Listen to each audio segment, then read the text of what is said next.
You guys, okay, there is a woman on the internet right now who told the world that she's thought about killing her own children to protect them from the future. And thousands of people responded, okay?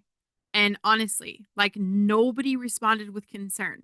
Nobody was like, hey, maybe we should get you some help, right? But like they all had this empathy, like they validated her. They're like, we understand, I understand. We've crossed a line so dark that we can't even see it anymore because we've been staring into the void for so long that we think this is normal. And this isn't about politics, okay? This isn't about left or right. This is about what happens when an entire generation mistakes emotional collapse for moral clarity. And they're calling it brave. If you have ever felt like the world has gone completely insane and you're the only one who can see it, this episode is for you because comfort has become a god to these people. Fear has become a doctrine, and somebody has to say this out loud. Comfort has reached a level that it's become demonic. And welcome, if you're new here, to the Listen Bitch podcast. I'm not doing spiritual bypassing, obviously, and I'm not doing a victim mentality here. And I sure as hell don't do comfortable lies, okay? I am Brandon Lynette, and my message is simple. You were put on this earth to step into massive potential, not collapse under pressure. You were called to rise. And I coach people with all these beautiful neurodivergent brains and all the beautiful chaos that makes you view the world differently. I coach people like you to take massive responsibility for creating your future with God by stepping into the potential that He has already placed inside of you. Because here's the truth that nobody wants to hear, okay? Number one, your brain wiring is not an excuse, it is a design. And God doesn't make mistakes. I know that people like this lady, this young lady here who wants to kill her kids out of an outrage of whatever entitlement that she's fucking got going on in her head. Um God doesn't make mistakes. And she hangs around a lot of people who thinks he did and we didn't. Okay. And before I get into today's show, the rest of this show, I just want to put this out there. I am looking for sponsors and not just any brand. I'm looking for someone whose ethics and values actually align with mine, like someone who believes in personal responsibility. Okay. Truth over comfort and empowering people instead of coddling them. So if that's you or that's someone you know, please reach out. I want to build something that actually matters. Okay. But today I really want to just talk about what happens when comfort becomes the highest value in your life. It's not safety, it's not truth, it's not love. Comfort, because comfort is a seductive little demon, okay? And it whispers to you that you deserve to feel good all the time. That if something makes you uncomfortable, it must be wrong. That your emotions are a reliable compass. That protecting your peace means avoiding anything that challenges you. And I get it, you guys. I get it. I recorded my political podcast today, Boiling Point Faith and Fire. You could still see the mascara running down my face. The world is loud. It's evil, it's heartbreaking, it's chaotic, it's overwhelming. Especially if your brain is like mine and you're processing everything at 10x speed and max volume. But this is where it gets dangerous when you start outsourcing your sense of reality to whatever makes you feel the least afraid, like the fucking media or like the people who are going to sign off on your bullshit. You stop discerning. This lady and a lot of others like her have handed the wheel of their lives over to fear. And fear is not the way to go. This is what is happening right now on such a grand fucking scale. People are so terrified of the future that they're willing to entertain genuinely evil thoughts. And that's because they haven't stepped into the power and the potential of understanding and embracing the fact that, you know, they can embrace their potential. And they're calling these evil thoughts compassion. Read the thread.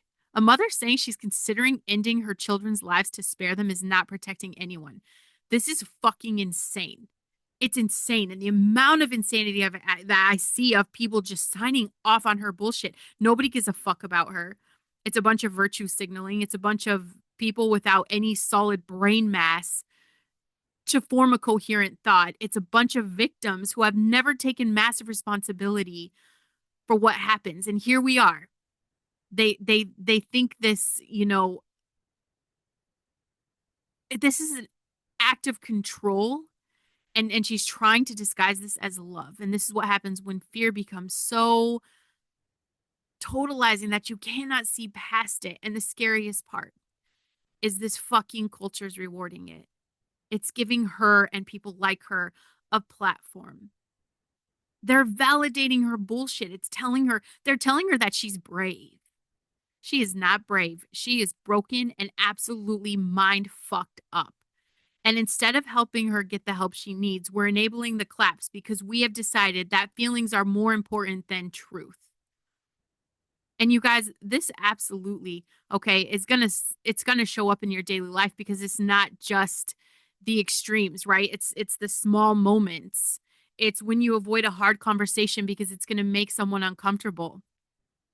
Like if you see this, what are you saying in the comments? Are you afraid of what people would say if you tell her the truth?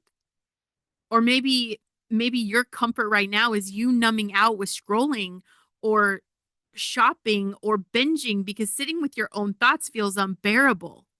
Not here, bitch. Okay? We are all about the uncomfortable thoughts. We're all about feeling the emotions. We're all about taking massive fucking responsibility and taking care of our brain health. You cannot self sabotage the moment things are starting to go well because success feels scary. Yeah, staying small is playing safe, but that's also the devil's playground. That's what you're doing, and you're flirting on that line of comfort becoming demonic. You surround yourself with people who agree with you on everything because when someone challenges you, you feel attacked and you make it personal. And when you make decisions based on what will cause the least friction instead of what's actually fucking right, comfort's demonic. When it replaces discernment, when it becomes the fucking lens through which you interpret everything, our kids are in danger enough, okay? With this government, with the cabal, with the elites, the pedophile, satanic worshiping cult that actually runs our country, what they have been doing to our kids. And now we've got moms out here freaking out, threatening to kill their own. The blood sacrifice, right? The devil is hungry. And you guys are playing right into this. When you start believing that anything that disrupts your emotional equilibrium must be avoided at all cost, and this is the thing about anybody with a brain like mine, we feel everything more intense. Okay? The highs are fucking high. We have big emotions. We have big feelings. I got asked, I talk about Jesus a lot. That's the foundation of everything. Well, why do you cuss? It's words and they express my big feelings. It's words. I'm speaking life over you guys right now. And that is more important than anything. The lows for us are fucking lower. Rejection with a brain like mine feels like death. I have fought that my whole life. 40 plus years old. And it's only been a couple of years that I haven't been trapped in just this endless loop of rejection and self-loathing. And then you've got this fact that overstimulation makes me feel like I'm drowning. Okay. So the temptation to prioritize comfort is even stronger because discomfort is legitimately way more painful for us. But that's exactly why we can't afford to worship it. Because if you let comfort become your God, you are never going to do anything hard. You will never grow. You will never fulfill the calling that Jesus put on your life. And make no mistake, he called you. He did call you. He did not die on a cross so you could spend your life avoiding discomfort. He didn't pay that price so you could collapse every time the world gets hard. He paid it so you could stand the fuck up in the middle of the chaos and be the light. And I know the world is super dark. That means you have to be super bright. And listen, when this feels, it's times of uncertainty right now. Absolutely times of uncertainty. Nothing is guaranteed for anyone, and it never has been, except for death. Like, that's literally the only thing that is guaranteed, is that you're going to fucking die. What you do from point A to point B, I keep that between me and God, right? Because I don't give a fuck what you think. I don't care if you approve of my potential, but I know that I have to stand in front of him and I'm going to be held accountable for everything. So not only am I nurturing my potential, I am making sure that there's not a person that crosses my path that doesn't know what's possible for them too. Yeah, the government is fucked. Okay. They don't care about you. Elections, stressful. There's a global crisis. Okay. AI is taking over the fucking planet and nobody's talking about it. Okay. There's still children being used. Adrenochrome is real. We're eating humans. I mean, there's a list of things that are absolutely fucking happening all around us. And it's going to destabilize your sense of control when you focus on all of these outside things. And that's when fear rushes in, okay? And this is the devil. And the devil is like, you need to protect yourself. You need to make sure you're safe. You need to do whatever it takes to avoid the pain. And that's where, if you heard my show yesterday, I talk about soft Christians. Okay. A lot of fake ass people out here just avoiding pain, avoiding responsibility, avoiding standing up when we're literally called to call out evil. That is biblical. That's not Brandon Lynette on the Listen Bitch podcast telling you to do that. That is biblical. If you are not grounded in something bigger than your feelings, you're going to listen to that fear every time it talks to you. And you're going to spiral. And you're going to make decisions based on worst case scenario thinking. You're going to sign off on other people's bullshit. You're going to start a whole trap loop of woe is me, I'm a victim, the world sucks, and you're going to, catastrophize everything. You're going to look at the future and see only darkness because fear has convinced you that the only rational response to uncertainty is fucking collapse. But this is what fear does not tell you. Collapse is not protection. You're surrendering. I've seen so many people in this mindset that have surrendered over their agency to the worst possible version of the future that hasn't even happened yet. Like, these people are living in a prison of their own imagination. And the truly demonic part is that to them, it feels righteous. It feels like they're being responsible, like they're being realistic, like you're protecting the people that you love, but you are not. You're teaching them when shit gets hard, the answer is to fall apart. That the media is who you worship, that you listen to everything they say and everything they've put out when it's been apparent that we've been useful idiots for decades. You're modeling fear-based living for everyone. You're showing everybody that feelings are facts and comfort is king. This is a slippery slope. And none of my listeners, I'm not going to let you go down like this. Break out of this.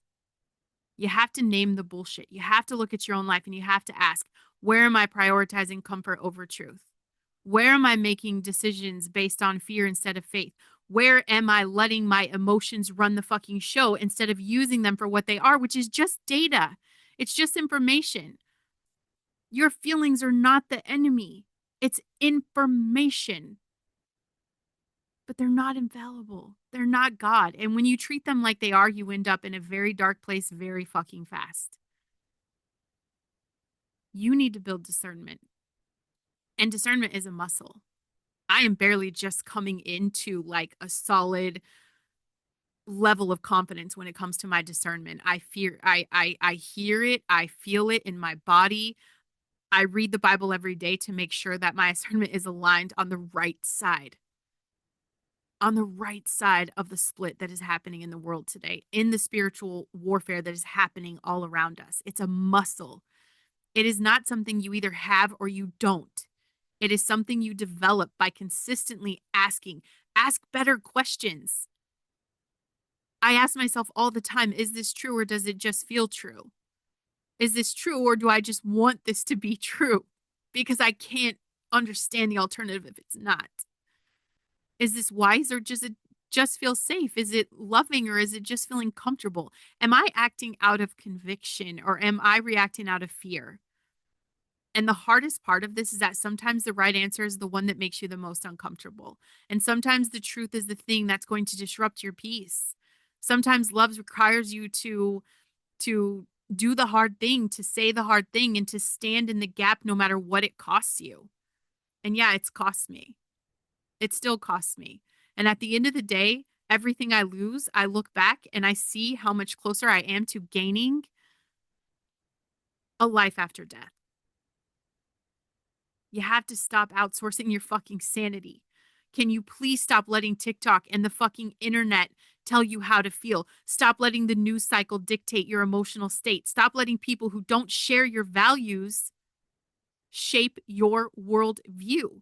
You have to curate what you consume. You have to protect your mind like it is the most valuable real estate on the planet, because it is. If you're filling your head with fear porn and rage bait and performative hysteria, that's what you're going to produce. Garbage in, garbage out. And you cannot afford to be passive about what you're allowing in your mental and your spiritual space. You have to do the next right thing, not the big thing, not the perfect thing, the next right thing.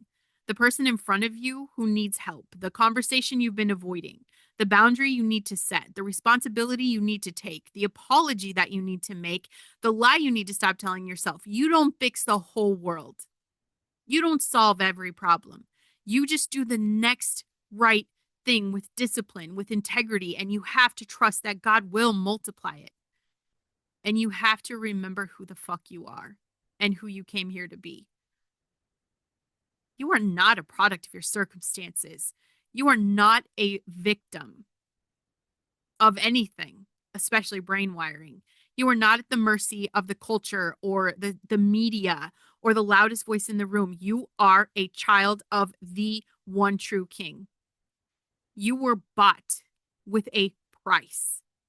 You were called for a purpose, and that calling is not to join the mob. It's not to collapse under pressure. It's not to live in fear and call it wisdom. Your calling is to stand upright in truth and to be a voice of clarity in a world that has lost its fucking mind. To help the person next to you to do the next right thing. To refuse to participate in collective delusion. And this is not easy, especially not easy when your brain is feeling, it's wired to feel everything at max. But easy was never the assignment. The assignment is to be faithful. The assignment is courage. The assignment is using the voice that God gave you with discipline and discernment, even when, especially when it would be more comfortable to stay silent. So my challenge to you, okay, this week, stop worshiping comfort. Stop letting fear make your decisions. Stop mistaking emotional collapse for moral clarity and start taking responsibility for the future that you're creating. Whatever comes tomorrow is because of the choices you fucking make today. And it's not going to be because it's easy, and it's not going to be because it feels good, but because it's true. And Jesus didn't die so you could spend your life hiding. And for the love of all things holy, stop signing off on other people's bullshit. If you love your people and they're struggling with batshit ideals like this lady, really, if you're struggling with telling them the fucking truth, you have a problem. If you love them, you're going to tell them. If this episode landed for you, do me a favor, like the show, subscribe wherever you're listening, leave a written review. It actually helps more people find the message. And if you want more, and I mean more, head over to my website at brandonlynette.com, sign up for all the things, okay? Listen, bitch, I've got resources, books, coaching info, and truth that you're not going to find anywhere else. Also, make sure you are subscribed to my YouTube channel where you can watch the full video version of this episode. If you guys are listening on Apple or Spotify today, I learned a new trick. Okay. I screen shared a picture today, and that's who I'm talking about in the picture. So if you want to see actually who I was talking about, I don't even think I explained that because it's my first day. Okay. It's my first day, you guys. I love you. Thanks for the grace. But yeah, go to YouTube and check her out because, it just takes one look and you understand why she's delusional. And her whole question was, does anyone else feel this way? Please tell me I'm not alone. And you would not believe how they have bombarded her message with everyone signing off on the bullshit. Okay. But yeah, why don't you guys go ahead and check out that video on YouTube, share it with your friends, or if you want to piss off your enemies, share it with them too. And I'll see you guys on the next one.